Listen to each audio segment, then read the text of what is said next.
Consulta amb la teva fisioterapeuta si creus que hi ha moc realment al pit, els sorolls de la tos no milloren tot i fer rentats nasals correctes, si el moc és molt espès o costa molt de treure, si notes pressió toràcica o dificultat per agafar aire, si no estàs segura de si els rentats que fas són correctes o si es poden millorar.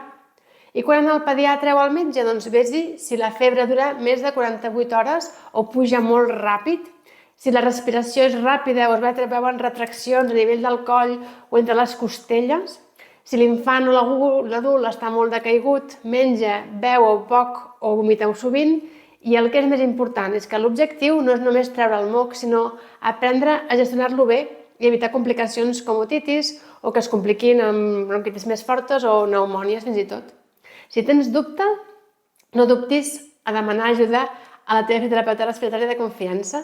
I si vols aprofundir, tens la inspectivitat gravada sobre higiene nasal a la botiga de la nostra aplicació.